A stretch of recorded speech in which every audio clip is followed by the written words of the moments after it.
Hello, welcome. This is Here's to Your Good Health. My name is Linda Prezioso. I'm a nurse practitioner at Family Medical Center, and I am the owner of the Essential Health Medi-Spa. Tonight we have representation from Coastal Plains Hospital and all that they do for our community. Yes, they have an inpatient facility and they take care of patients, but I think there's some interesting things that we're going to find out about that I think you're going to appreciate. I have, since I've learned about them. You know, our community really, ladies, we have so much to offer our community and the health service, don't we? Yes. Yes. Yes. So I have Melanie Meeks here, Yes. and she is she's the Partnership and Coalition Manager for CARE. She's going to talk to us about that.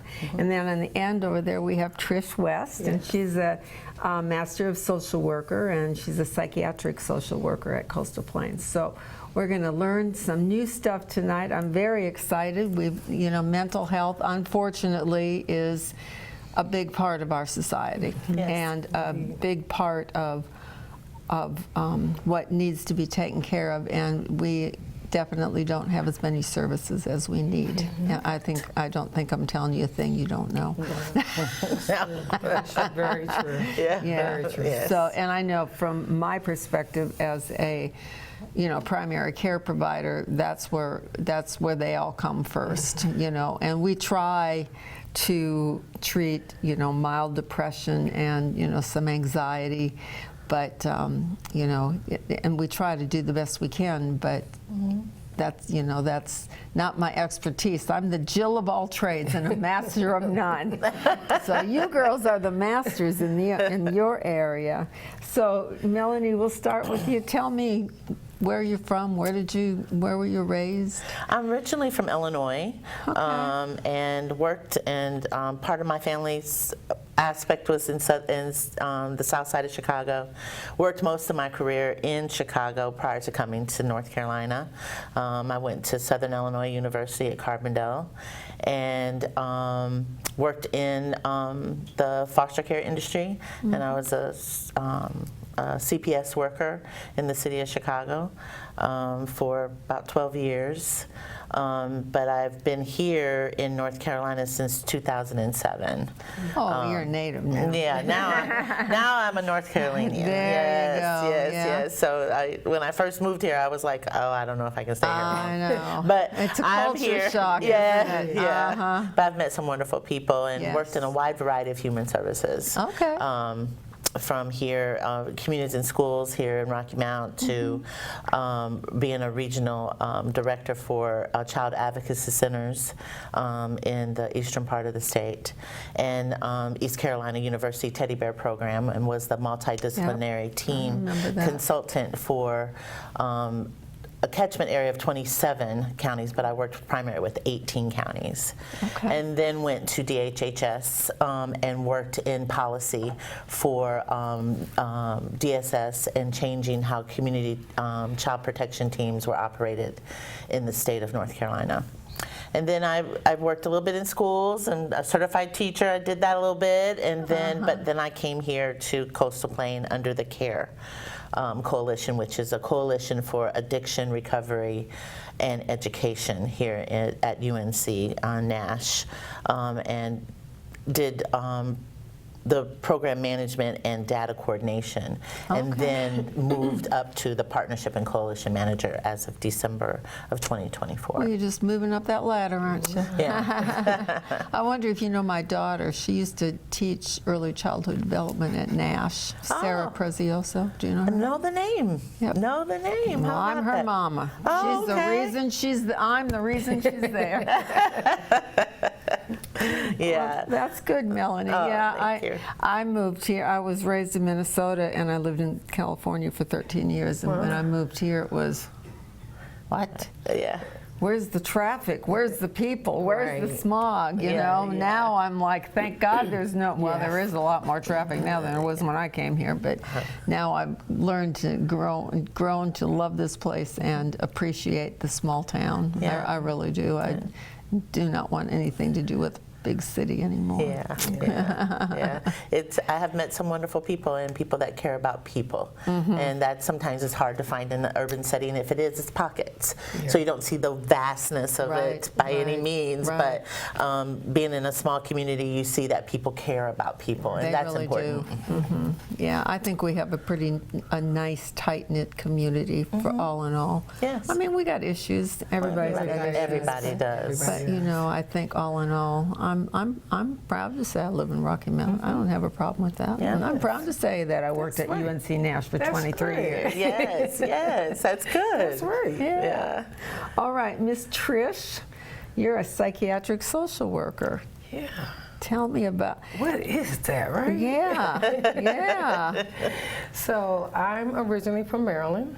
Okay. So we're all kind of transferred, you know, I'm originally from Maryland. I think I could call myself a Southern Belle now. And I moved down here in 2010. Okay. So I originally moved to Durham, and I stayed in Durham. There I originally was a in-home intensive team lead. So I had a group of 3 that I supervised, and we did in-home services. We went from Durham County to Pitt County, and we had an array of places that we went to.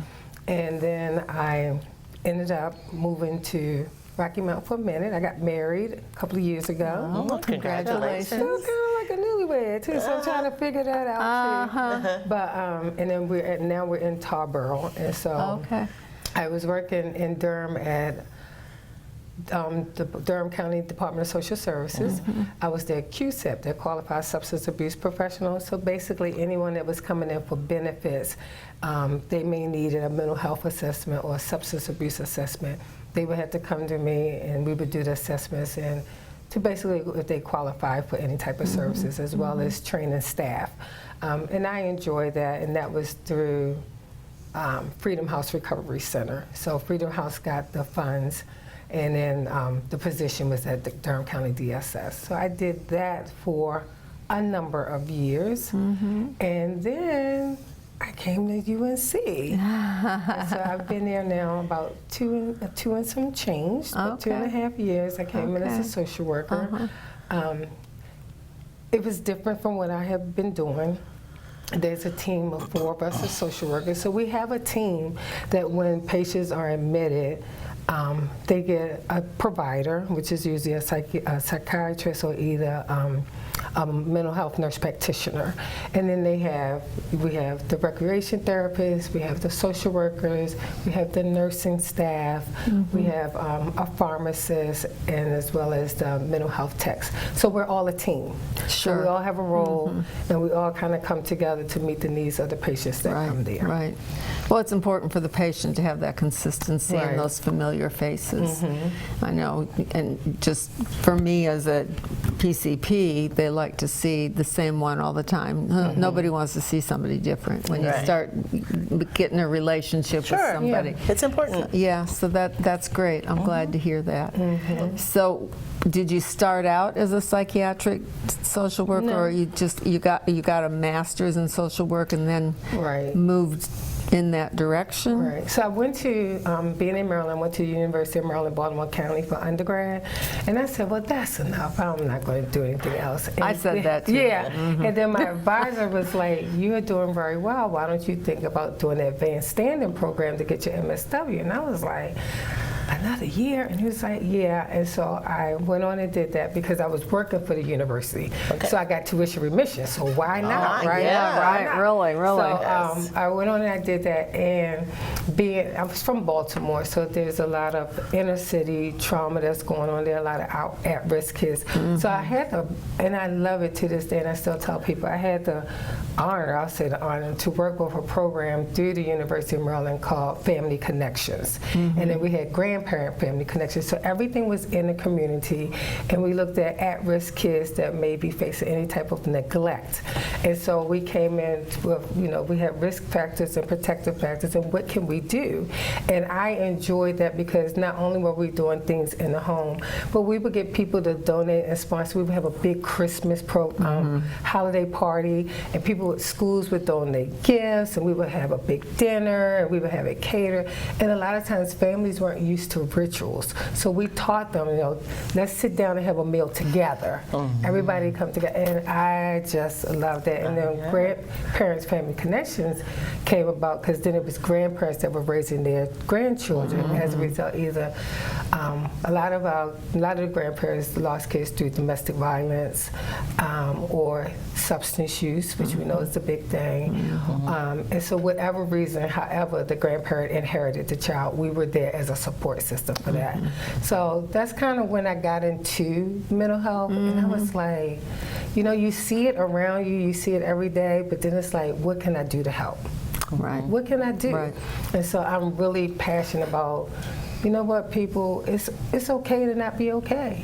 Everybody does not That's have a good to thing, be 'cause okay. I'm not okay some days. It's okay. The best of us are okay sometimes. Right, right. And I had to tell people, but there's so much stigma Yes. that comes with mental health and the Yes. family secrets. I can't Yes. tell anybody we got somebody in our family that's, quote, crazy. Well, we all got a little bit of crazy. Oh, everybody's got a crazy in their Right. family. Yeah. Maybe 2 or 3. I don't know. I remember And we might be one of them. Yes, yes. So I just really am taking what I'm learning and taking the platform and saying mental health is real. And it is okay to not be okay. Yes, yes. Yeah. I remember the Designing Women's when it was that oh, series I on, and they remember said, that. "Oh, the Southern people, we bring our crazies out and parade them around. We're quite proud of them." And I will say this: when I first moved here, it was a secret. And when I came from, you didn't talk about it.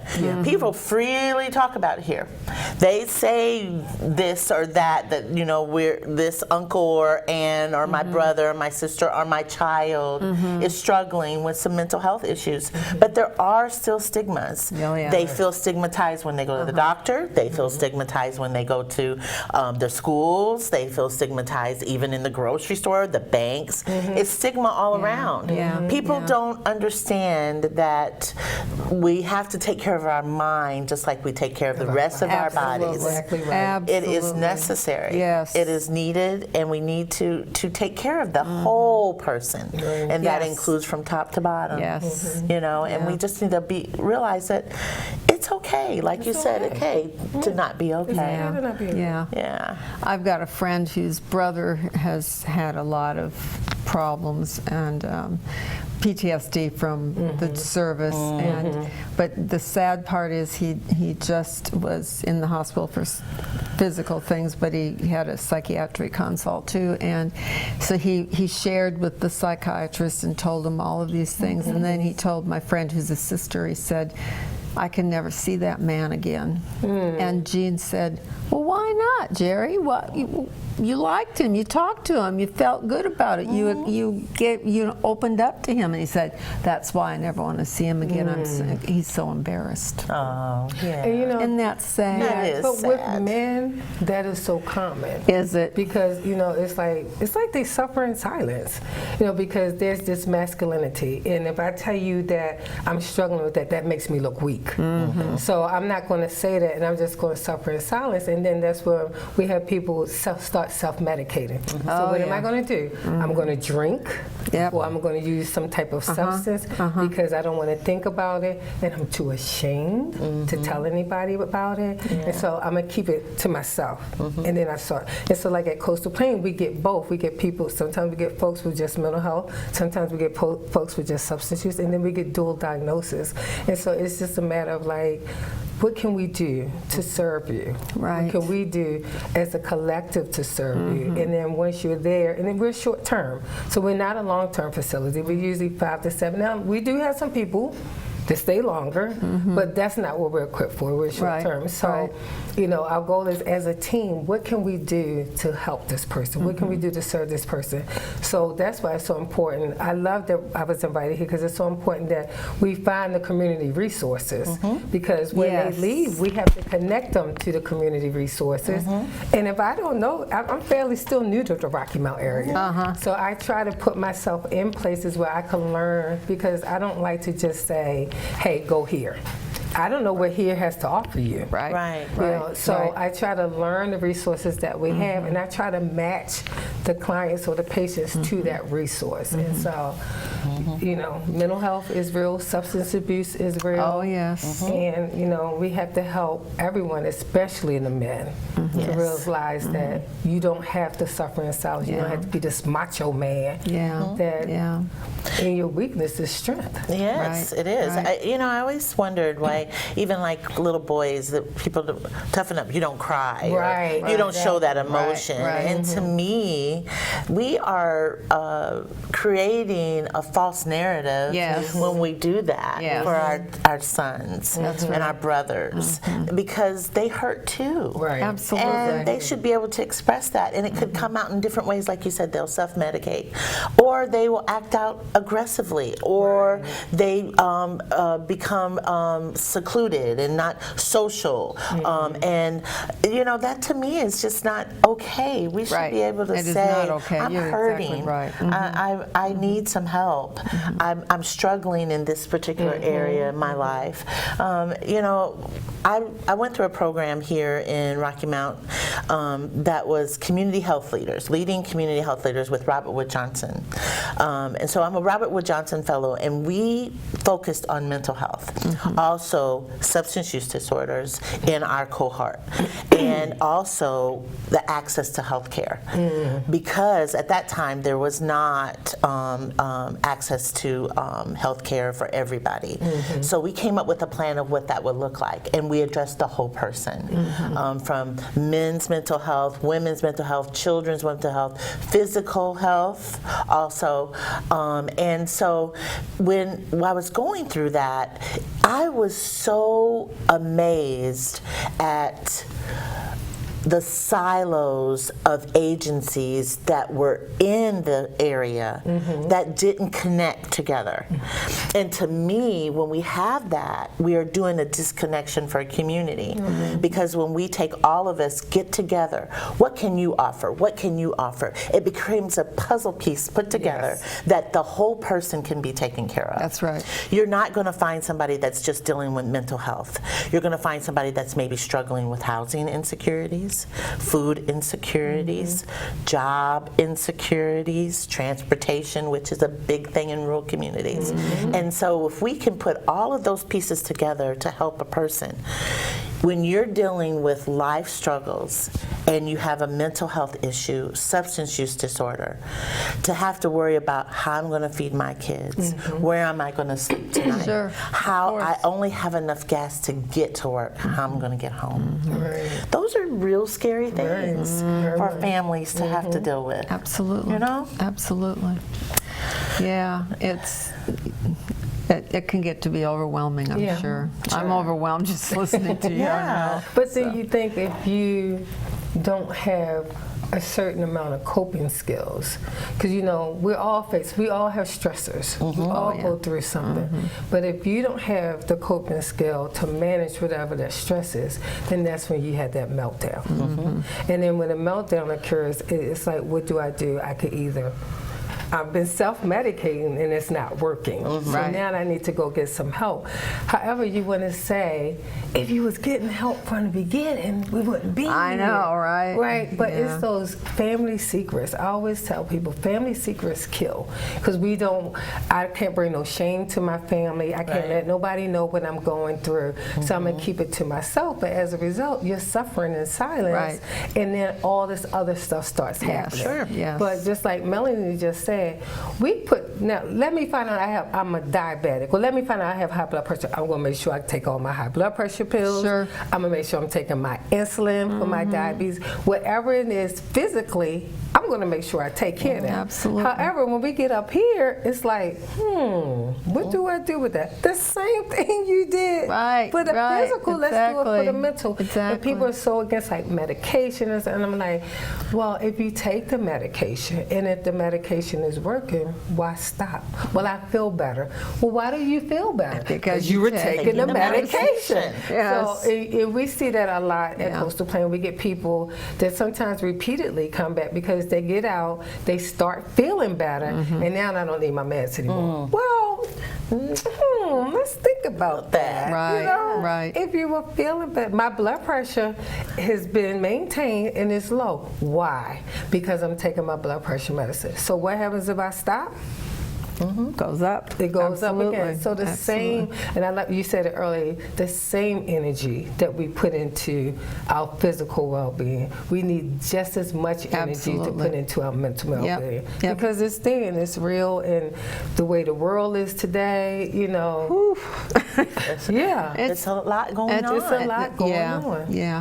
It is. We have to take a break. So we're going to take a break, and when we come back, I'm going to talk. Aren't these ladies awesome? I'm having a great time. So don't go away. Listen to our sponsors, and we'll be right back. Don't go away.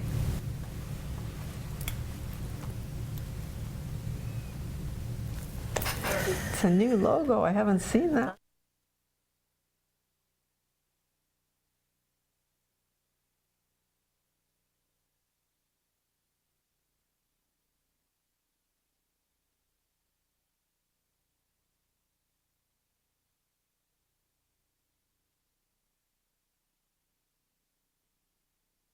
Conveyed it was something that I could understand. She didn't talk over my head. She called me at home on her cell phone just to see how I was doing. They really treated me like family. I just can't say enough, and I wouldn't be hesitant to come back here. Learn more at nashsurgery.com. We're in our 18th year of practice at the Hammer Chiropractic Center, and we've seen over 15,000 different people in the Rocky Mount area.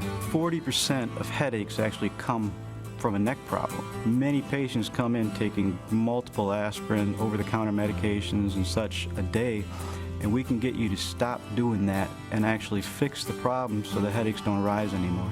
A lot of people think chiropractic hurts. It does not. Most of the people come in and they feel great when they leave.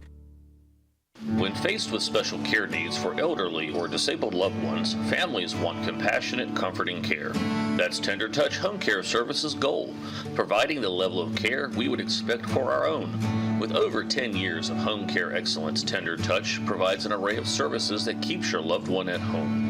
From personal care, light housekeeping, errands, and meal preparation, to our private duty care program, which combines all of our home care offerings in one package. Tender Touch Home Care Services, where your needs are our concern. What is Celebrate Recovery? It's a Christ-centered, faith-based recovery program for anyone dealing with life's hurts, habits, and hang-ups. Celebrate Recovery meets every Thursday night at 7 p.m. at Farmington Heights Church in the Wilson, Raleigh, and surrounding areas. Please join us every Thursday night at 7 p.m.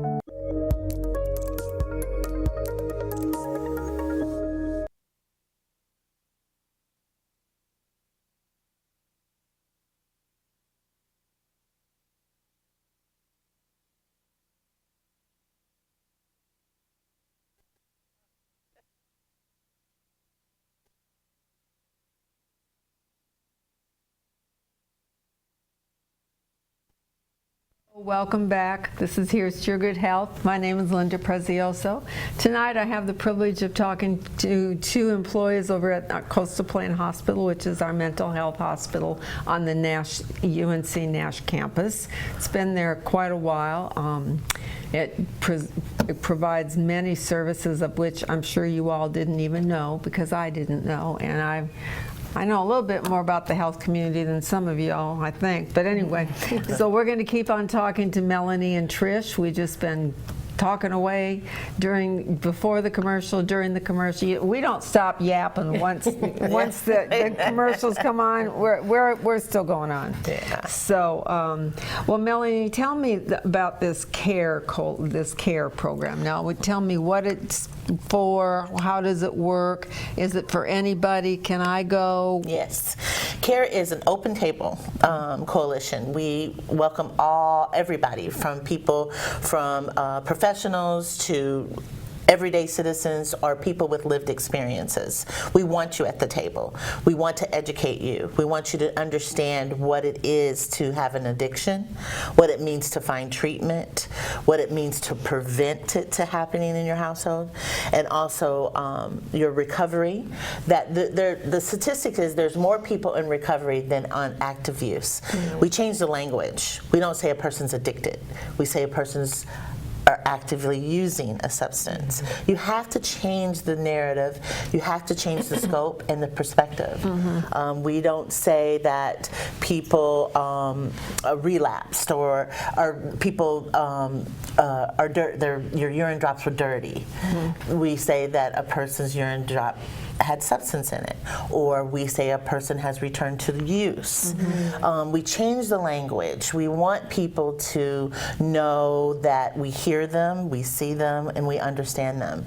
So CARE, we meet bi-monthly, and we meet at the Braswell Memorial Library, usually the second Tuesday of every other month. So our next meeting is July 8th, and it's from 12:30 to 2, and we're going to have Carolina Family speak. We're going to have Dalton Barrett. Savannah Junkins is from Carolina Family. She's going to speak. She's a nurse practitioner that helps folks with mental health and substance use disorders through the Carolina Families Centers. And then Dalton Barrett, who is from Edgecombe County EMS, and he does test the street drugs. So he educates everybody about what's the street drugs, what they look like, what the packaging come in. Is it the Skittles? Is it gummies? Is it what is it and what's in it? He does analysis through UNC, the main campus, and shares that out. Then we usually have a spotlight organization that's usually a nonprofit that maybe is doing other things outside of substance use disorder, but they're seeing people. So like this month in July, we'll have Nikki's Total Life Care. That is Ruth Parker Bellamy. Her daughter suffered from mental health and substance use disorder, and she overdosed and passed away. So she took her tragedy and turned it into helping people. And so she helps people find ways to get treatment, to help find their mental health needs to be taken care of. And she's done this out of her own home. So she'll be one of our folks. We also are going to be having Shatterproof, which is a national organization that deals with reducing stigma around mental health and substance use disorder. So we're really excited about that. They're going to provide a video. And then CARE, we have nashcountycare.org is our website. We're on all social media platforms with regards to not all, Facebook and Instagram. And we try to post as much resources for folks. You can get on our website and find resources, meet the executive team, what we're doing, pictures of what's happening, where we're at in the community, and just trying to educate people about prevention. It starts young. There's programs that you can teach in schools for prevention. There's ways of teaching people about what addiction looks like, what the patterns, what they look for. We even pass out these emoji sheets for parents to see how kids are trying to purchase drugs by using certain emojis. So we have that, and we pass that out to folks. We also want to celebrate those in recovery. Recovery road is an everyday road. People have to find people that they connect with, that they can have a positive relationship with, that will help them through their recovery. Recovery doesn't end in one day. That's right. It is a lifetime journey. Absolutely. It doesn't matter if I'm addicted to drugs, alcohol, porn, food. It's an everyday struggle. So you need positive people around you to help you with that. Also treatment. Teaching people that treatment is available. It can work. But you can't force anybody to do treatment until they are ready. Exactly. Because they will come back and come back until they finally hit that space where they say, I am ready. Yes. You can't force it. That's right. That's right. You have to allow them to get there. Yes. So, but in their process of getting there, they need to know that people see them, hear them, and they know that they're struggling. Substance use is a disease. Yes. And we need to treat it like we do diabetes or heart disease right. or anything else. We have to give out what's called harm reduction kits. And they are to lock your meds because people are coming in people's houses and they're looking in their medicine cabinets and taking medicine. They'll go through people's garbage. So in our lock boxes, they're combination lock boxes. You set your own combination. We provide hand sanitizer, wipes, antibacterial, Band-Aids, because people are using drugs that are causing abscess, so they want to keep that clean. Right. We're not saying it's okay, but if you're going to use, let's be safe. Right. It's be safe. It's no different than syringe programs, exchange programs. We don't have that in Nash County currently. We used to. They do have it in Edgecombe. It is evidence-based, where you exchange your syringe if you're an intravenous drug user. If you exchange you turn in your dirty needles, we give you clean needles. If you're going to use intravenous drugs, we want them to be safe. For every person that is an intravenous drug user that uses repeated dirty needles and sharing, that affects up to 20 to 25 people in your community. Wow. Oh, wow. So if we can do an exchange program, we're saving. I'm not using intravenous drugs, but my neighbor could, and so therefore my neighbor can affect 20 to 25 people in your community. So if we do an exchange program, then we're saving everybody. And that program is evidence-based. Currently, if I'm not mistaken, in Edgecombe County, they have 20 people that are in the exchange program. They have not been in existence for a year. They've already got 4 or 5 people that have gone to treatment. You know why? Because the people care about them. They go there, they tell them, they share them information, they know they care about them. And sometimes it's just knowing somebody sees me. Somebody knows I'm hurting. They care whether or not I'm coming. Am I coming to exchange those syringes? Am I coming to, and every time they do that, they're sharing things with them. Like, we're so glad to see you. Please keep coming back. Hey, this is a service that's out here. This is a service that's out here. And it works. Right. It works. Right. People need to know somebody cares. That's they're right. living and breathing. That's right. That's right. Absolutely. Absolutely. That's important. We all need to be cared about. Yeah. We all need to be cared by somebody. Yes, exactly. So CARE, we have 118 different people or organizations that sit at our table. So that is 118 different resources. I don't care if it's a person who is lived experience, they are now in recovery, they can help somebody along the way. They can share the information we share at our CARE meetings to somebody else. Some people that were even at Coastal, I didn't know that existed. And they're in the field. You don't know if you don't know. Right. Exactly. You know, so we are just a hub of resource for people to be able to find help with any addiction, recovery, and education in Nash County. That's awesome. Yeah. I love it. I do too. I'm glad to be doing the work. I can tell you're passionate about it. I know. Yeah, you can see it. It's working. It's helping people. It's saving lives. And like with Trish and them, we know that people didn't talk about trauma. We know trauma is the root for not just substance use, for your physical health. Oh, yeah. Oh, yeah. When a child has been sexually or physically abused, it affects their stomach, Oh, sure. their brain. The brain has changed. Yes. Yeah. Because they have to learn to adapt in a different way. They have to figure out how to protect themselves. Yes, Well- and that is evidence-based as well. I know. When we talk about ACEs, adverse childhood experiences, it changes a person's brain. Exactly. That is something that we need to really sit back and think about. That is eye-opening. If you know that people have had trauma and never got help for it, they are going to find something to numb that feeling. That's right.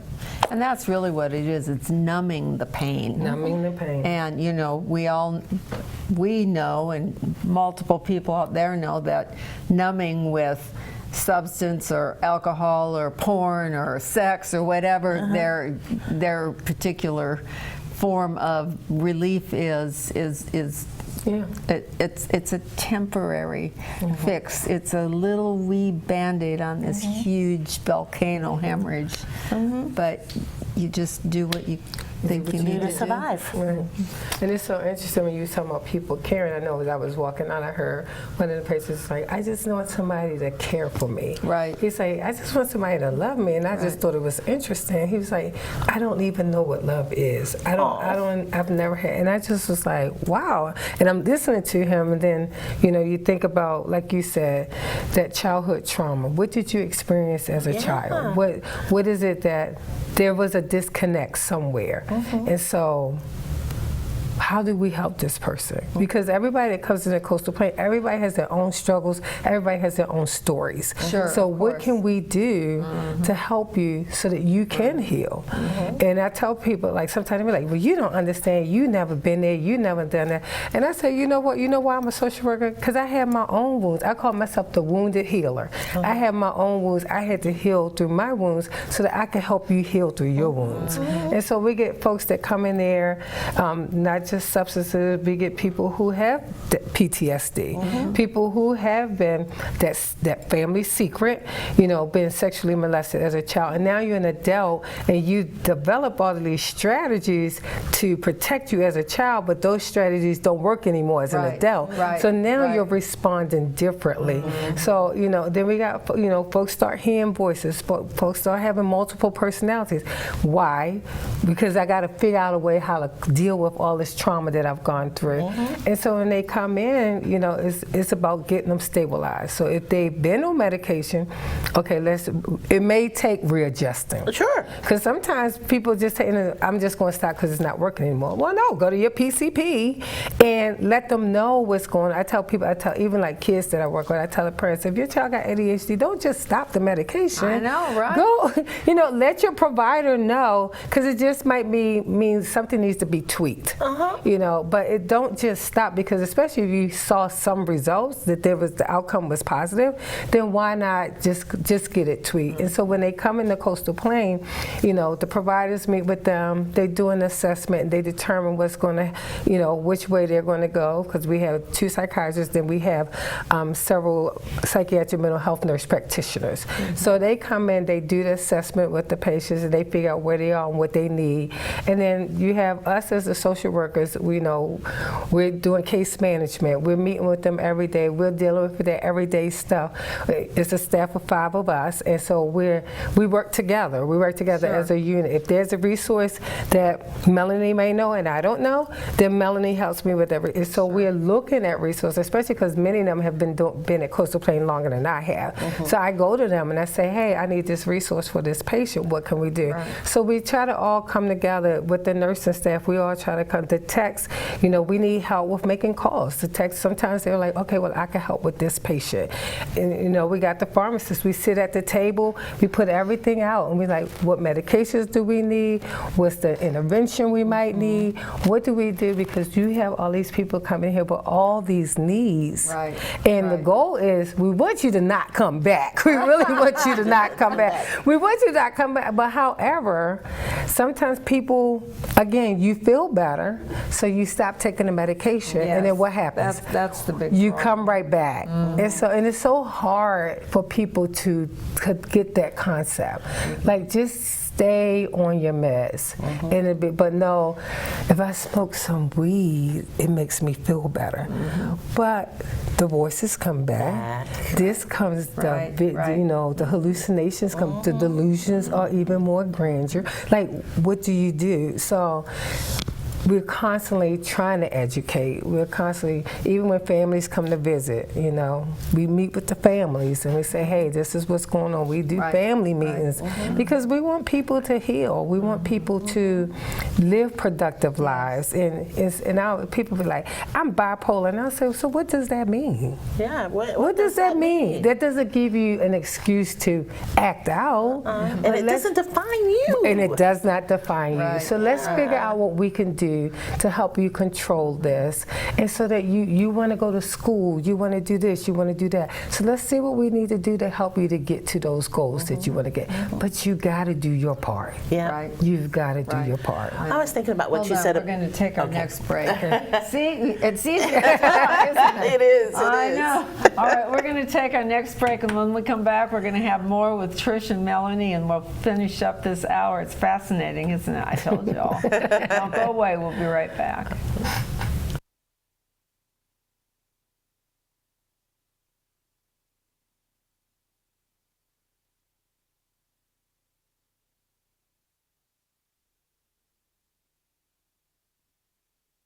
He really cares about his patients. I told him, you were my guardian angel. My experience with Nash was A+. So any surgery I need here on out, give me a blank piece of paper, I'll sign it.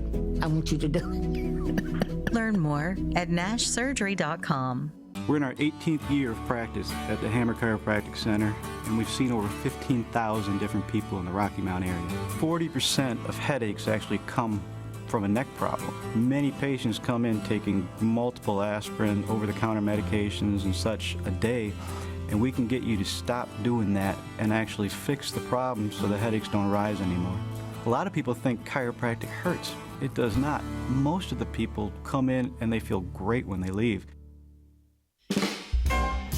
If you want fine dining that goes beyond just eating, come to Lily Ann Steakhouse. It's an experience. Exceptional food prepared by our famous chef, meticulous service, and upscale ambiance. Certified Angus beef, choice and prime, seafood, pork, and chicken, all seasoned to perfection. Book your private function with us, birthday parties, or any special occasion, or even meetings for your company or civic group. Lily Ann Steakhouse, located at 139 Gateway Boulevard, open Monday to Thursday 4 to 10, and Friday and Saturday 4 to 11.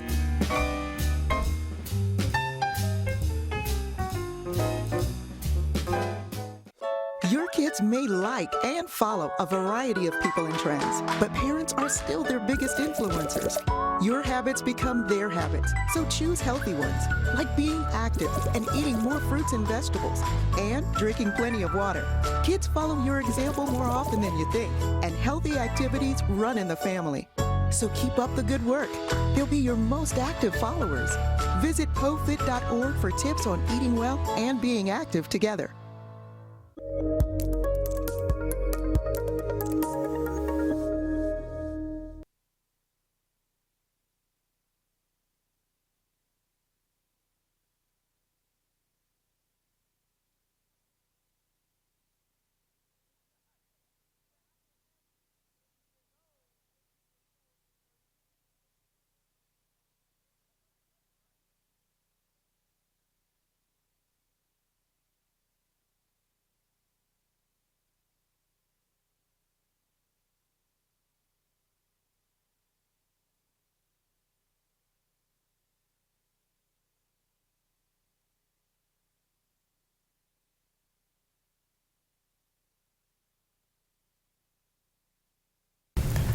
Hello, welcome back. This is Here's to Your Good Health.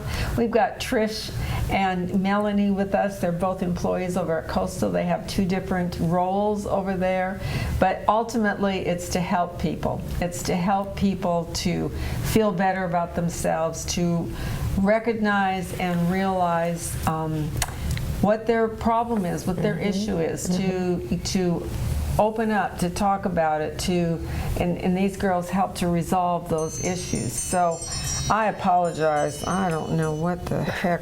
Let me just turn this thing off. If I can. This is a new phone. I just got it today, so I don't know what the heck I'm doing. Okay. Sorry, I apologize. So now I lost my train of thought. That's okay. That's okay. But anyway, so anybody can come to these programs. Now, is your program all inpatient? We're all inpatient, and so if they have to come from someplace else. So they come from the ED. So a lot of folks go to Nash ED. Sometimes we get outside of Nash County. So they basically referred to Coastal Plain, and then that's how they get admitted over to there. So there's either some type of manic episode, or some people are saying, I'm ready for detox, and they'll go to the ED, and the ED will refer them them to Coastal Plain. So they can't just walk up to the door at Coastal Plain. They have to be basically referred there. Okay. Okay.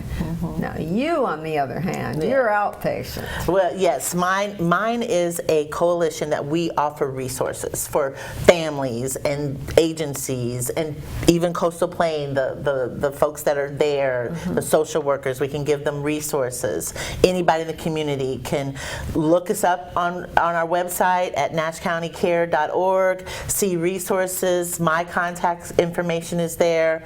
Reach out to us. We will give you a wide variety of resources.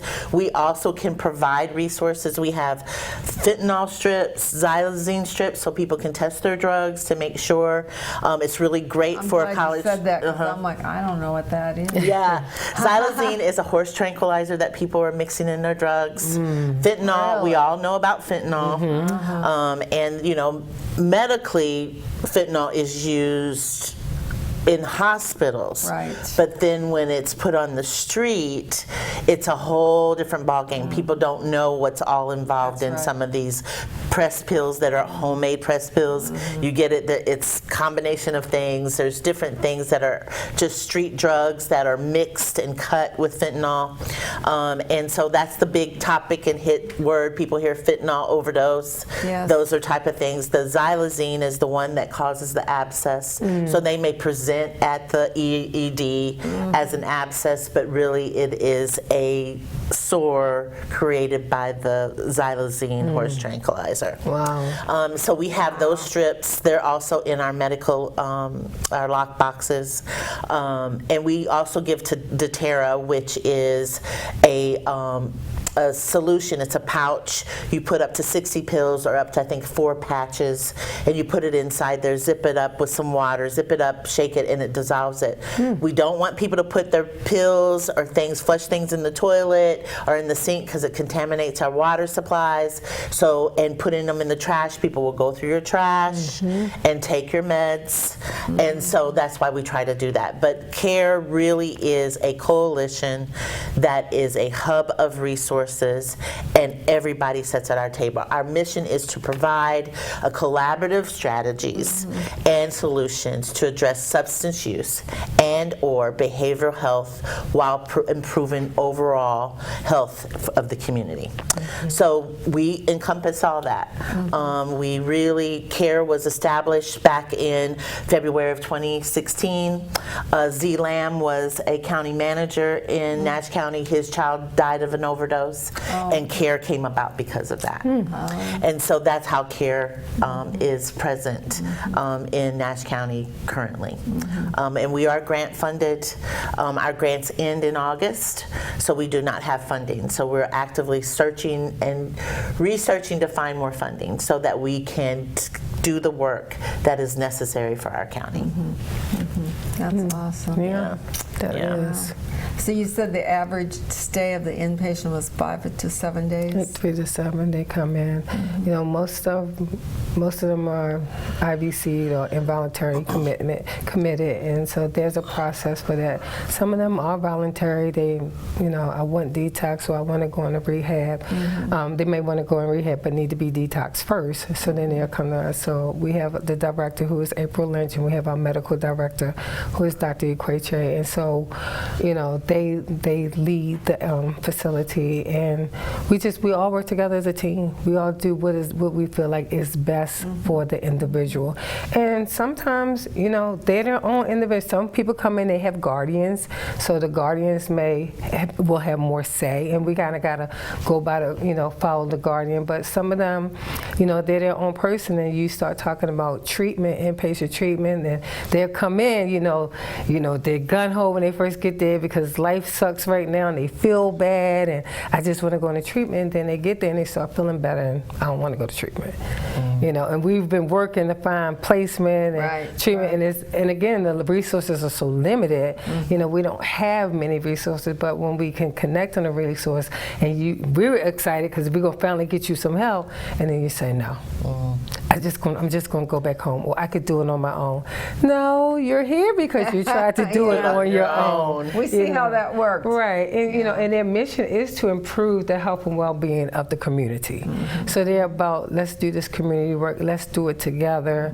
Let's we have a community, the social workers, we have a community project, and our project is to connect to resources in the community.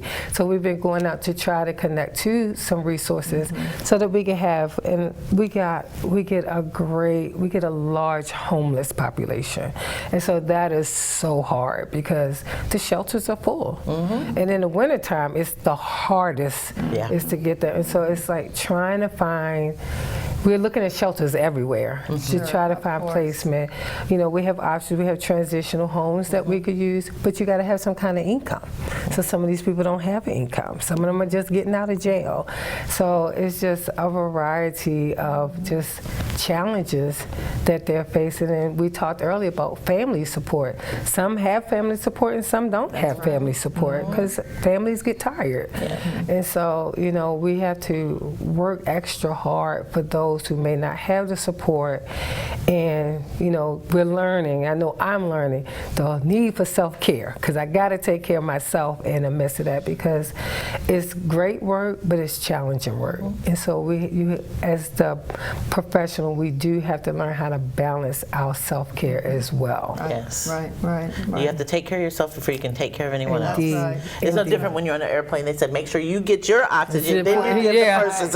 Because you can't do that. You just can't. So how many beds are at Coastal? Is it 24? So they have, it's a 50-bed hospital, but we have a capacity for 24. And we've been up to 26 of lately. So, and we have been full consistently. There has not been a moment where we're less than 20. And if we are less than 20, by the time I get to the office tomorrow, we'll have the 24 people in there. So yeah, we are, and because the need is great. And I was sharing with one of the, another colleague today, I was like, you know, we are a real psychiatric hospital because people are really sick that we're getting. They are very sick. And it makes you feel for them, but at the same time, you still have to take care of yourself in the midst of this, because they are very, very sick. And Coastal now has a psychiatric outpatient, right? Yes, they do, and that's we have Dr. Stephanie Webb, who is there. So yes, that's available as well. So a lot of times we refer some of our patients to them when it's time for discharge. So they can keep up going. Yeah. Keep it. And Coastal used to have, and they had like AA meetings and NA meetings. Do they still have that? Well, we have groups, and so part of the groups, they do those type things. They have somebody to come in. There's somebody to come in from OIC. They talk about different type of things. You know, vocational rehab. What is it that you're trying to do? Here's this. OIC does CDL training, and so they bring in people. There's a chaplain that comes in, so they come in and do different things. We, the social workers, we have a day that we do a group. So we trying to do therapeutic groups to get them engaged and to help them to develop some coping skills, because some of them don't do well socially. So when you're in a group setting, we're teaching that. So we have different people come in to do different type. We have groups all day throughout the day, and then we do like a downtime where they could kind of play basketball or they could listen to music. So we try to make it, you know, as Melanie said, from top to bottom. You know, just trying to do the whole encompass everything to just really help them at this stage in their lives. Yeah, it's, and you were talking earlier, I don't know if we were talking in front of the camera about people just want somebody to love them. They just want somebody to care about them. They just want somebody to maybe go the little extra mile to do something for them. And too many of us don't. You know, too many of us are not kind enough. Too many we're of us so don't in tune to our own tunnel vision. Like, oh, I've got to go to the store, I do whatever. You don't know what a smile, or hello, how are you today, or whatever might just do something to somebody. She saw me. Somebody noticed me today. Yeah, it might mean something to somebody. It's tough. It is. It is. But, you know, when your heart is there and that's your passion, that's what you want to do. You want to help. You know, we can't save everybody, but if I could help one person, you know, I'm glad that I'm able to help her. And I'll tell them, they were like, well, fix me. I said, no, that is not my job to fix you. I can't fix you, but I can walk the journey with you. I can help you through this journey, but you got to do the work. Yeah. You got to do the work. So like when I do therapy with my other clients, I'm like, they were like, well, Miss Trish, I want this, and I was like, well, what are you going to do? Because I can't provide that for you. I can't do that for you. This is something you have to do for yourself. So it's constantly helping people to see that the work begins with you. At Coastal, the work begins with you. We're here. We're going to get you stable. We're going to do what we need to do, but the work begins with you. Right. And then I will tell you, there are a lot of people, we get them into a treatment program and they don't go. Or if they go, they don't stay. And then they're right back. So then what do we do with this? Because we had a plan. But guess what? You didn't do your part. So now you're back here. So yeah. It does take people to take ownership of where they are and what they need to do.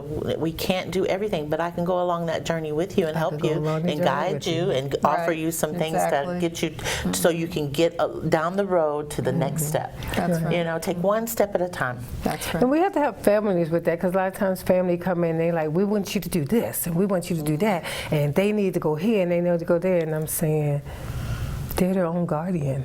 We can't make them go to treatment. That's right. We can't make them take their medication. We can't make them do anything. And I get it that you're tired because you've been dealing with it. But they're not tired yet. And so until they're tired, until they hit that bottom, they say help. And the bottom looks like the bottom to us, right? But, but it's not the bottom for them. Because they're like, you've lost everything. Now what? But that's still not bottom for them. So, you know, we try to support as much as we can, especially when you have those when the families are like, I'm done. I'm not doing anything else. They can't come back here. They need to go to a shelter. They need to go somewhere because they're not coming back here. So we really try to provide the stability. We have tons of empathy. And you know, and just really saying like, we're here to support you. But we just want to encourage you to just do your part. Yeah, and that's all you can do is keep on keeping on. You know, I mean, like you said, we're not going to save everybody. We're not going to save the world. You just got to do what you can do. And I get frustrated as a primary care provider because I say it's the same issues, you know, whether they take their medication for depression or their medication for blood pressure. But you know, at the end of the day, you just have to look in the mirror and say, I've done the best I can do. Consistency wins. Yes. Consistency wins. There you go. Well, it's time to say goodnight. Thank you so much for watching. Ladies, thank you so much. Thank you. It's been a pleasure to meet you and hear about this. And we will see you next week with more of Here's to Your Good Health. Good night.